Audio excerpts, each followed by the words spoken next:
টানা ১ সপ্তাহ ধরে আমার শরীর প্রচন্ড খারাপ, অনেক জ্বর, সর্দি, কাশি সবকিছুই ছিল। আর এখনো মোটামুটি আমার শরীর একেবারেই ঠিক হয়নি। বাট আমার প্রচন্ডভাবে হেয়ার ফল হচ্ছিল, কারণ বেশ কয়েকদিন ধরে আমি কোনো ধরনের না হেয়ার কেয়ার করেছি না স্কিন কেয়ার করেছি। আর আমার চুলটা প্রচন্ডভাবে নোংরা হয়ে গেছিল।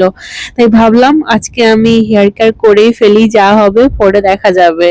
তো সবার ফার্স্টে কিন্তু আমি একটা হেয়ার মাস্ক অ্যাপ্লাই করে নিয়েছিলাম, আর তারপরে আজকে এই শ্যাম্পুটা আমি ফার্স্ট টাইম ইউজ করছি। আর সেকেন্ডলি ডাব শ্যাম্পুটা ইউজ করলাম খুব ভালোভাবে, যাতে আমার চুলের নোংরাগুলো ক্লিয়ার হয়ে যায়। তার জন্য আমি দুটো শ্যাম্পু বেশিরভাগ ইউজ করি। প্রথমেটা হচ্ছে কোনো ধরনের কেমিক্যাল নেই, আর সেকেন্ডটা একটুখানি কেমিক্যাল আছে। তো তারপরে ফেস ওয়াশ করে নিয়েছি, অ্যান্ড দেন ভ্যাসলিনের এই বডি লোশনটা কিন্তু একদমই নন স্টিকি, গরমের জন্য একদম ভালো। তো অনেকক্ষণ হাইড্রেশন রাখে স্কিনের মধ্যে। তারপরে আমার এই মার্সেল লিপ পেন চিকটিনটা খুবই ভালো লাগে, কালারটা খুবই সুন্দর।